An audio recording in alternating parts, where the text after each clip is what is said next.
గోవిందయ్య మారిపోయాడు. కథ రచన ముక్కామల జానకీరాం. కథాపఠనం మల్లవరపు సీతారాం కుమార్. ముక్కామల అనే అందమైన పల్లెటూరు. ఆ పల్లె చుట్టూ పొలాలు, చెట్లు ఉండేవి. పక్షుల కిలకిలా రావాలతో పల్లె ప్రజలు నిద్ర లేచేవారు. గోదావరి నది ఊరి మధ్య నుండి ప్రవహించడం వల్ల అక్కడి ప్రజలకు నీటికి కొదవలేదు.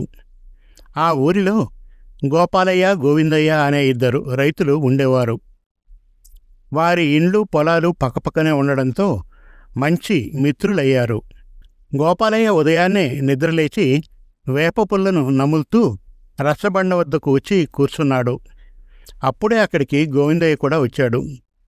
వరి ధాన్యాన్ని ఎలా అమ్మాలి అని మాట్లాడుకోసాగారు. ఆ ఊరి రైతులంతా వరిని పండించేవారు.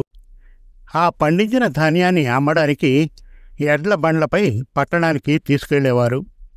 అక్కడికి వెళ్ళిన తర్వాత వ్యాపారస్తులు ఒడ్లు తడిగా ఉన్నాయని, ధాన్యం ఎక్కువగా వచ్చిందని ఏవేవో సాకులు చెప్పి వారం రోజుల పాటు కూడా ధాన్యాన్ని కొనేవారు కాదు. రైతులు పండించిన ధాన్యాన్ని అమ్మడానికి అష్టకష్టాలు పడేవారు. మన ఊర్లోనే ధాన్యం కొనుగోలు కేంద్రం ఉంటే ఇక్కడే ధాన్యాన్ని అమ్ముకునేవాళ్ళం, ఇన్ని అవస్థలు పడేవాళ్ళం కాదు కదా అని అక్కడ ఉన్న రైతులు మాట్లాడుకుంటూ ఉండగా వారి మాటలను గోపాలయ్య విన్నాడు. వీరి ఆలోచన బాగుంది, ఇన్ని సంవత్సరాలు ఈ ఆలోచన నాకు ఎందుకు రాలేదు అని అనుకున్నాడు. వెంటనే గోవిందయ్యతో విషయం చెప్పాడు. ఇద్దరూ అధికారులను కలిసి గ్రామానికి ధాన్యం కొనుగోలు కేంద్రాన్ని తీసుకువచ్చారు. ఈ సంగతిని ఊరంతా డప్పుతో చాటింపు వేయించారు. రైతులంతా చాలా సంతోషించారు. ఆ సంవత్సరం నుండి ఆ ఊరి రైతులతో పాటు పక్క గ్రామాల నుండి కూడా రైతులు పండించిన ధాన్యాన్ని ముక్కామలలో ఉన్న కొనుగోలు కేంద్రానికి తీసుకువచ్చి అమ్మసాగారు. ధాన్యం కొనుగోలు కేంద్రాన్ని నడిపే బాధ్యతను గోపాలయ్య, గోవిందయ్య చూసుకునేవారు. ధాన్యంలో ఎలాంటి తరుగు తీయకుండా రైతులకు మంచి ధరను కట్టించేవారు. ఇలా కొన్ని సంవత్సరాలు గడిచాయి. రాను రాను గోవిందయ్యలో డబ్బుపై ఆశ పెరిగిపోయింది. గోపాలయ్యకు తెలియకుండా రైతుల వద్ద బస్తాకు కొన్ని రూపాయల్ని వసూలు చేయసాగాడు. ఈ విషయాన్ని గోపాలయ్యతో చెప్పొద్దు అని రైతుల్ని బెదిరించేవాడు. గోపాలయ్యకు చెబితే మీరు తీసుకొచ్చిన ధాన్యంలో నాణ్యత లేదని, డబ్బులు తగ్గిస్తానని ఆ గ్రామ రైతుల్ని బెదిరించేవాడు. ఒకరోజు రైతులంతా పక్కనే ఉన్న చెట్టు కింద కూర్చుని గోవిందయ్య చేసే పనులను గురించి మాట్లాడుకుంటూ ఉండగా అప్పుడే అటువైపుగా వచ్చిన గోపాలయ్య విన్నాడు. మిత్రుడు ఇలా చేయడంతో చాలా బాధపడ్డాడు. ఇది ఇలాగే కొనసాగితే ఊర్లో చెడ్డ పేరుతో పాటు మళ్ళీ మునుపటి రోజునే వస్తాయి. గ్రామ రైతులతో పాటు మేము కూడా పట్టణానికి వెళ్ళి ధాన్యాన్ని అమ్ముకోవాల్సి వస్తుంది అని గోపాలయ్య మనసులోనే అనుకున్నాడు.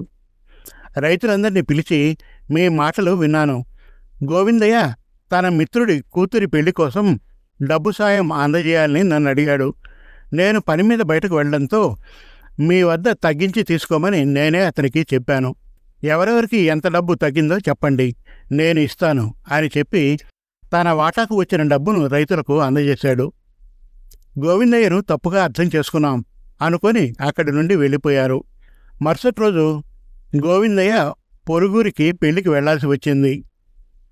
ఆ విషయాన్ని మిత్రునికి చెప్పడానికి గోపాలయ్య ఇంటి ముందుకు వచ్చాడు.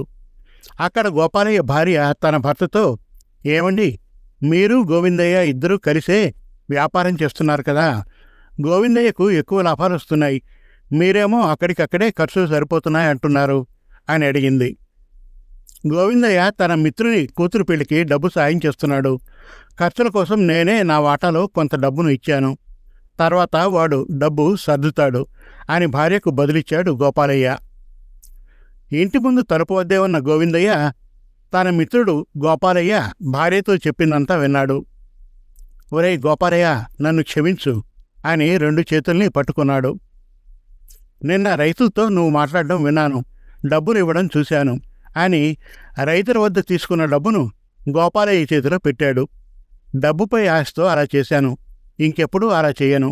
నీలాంటి నిజాయితీ గల మిత్రుడు దొరికినందుకు నేను చాలా అదృష్టవంతుణ్ణి అనుకుంటూ గోవిందయ్య పెళ్లికి బయలుదేరాడు.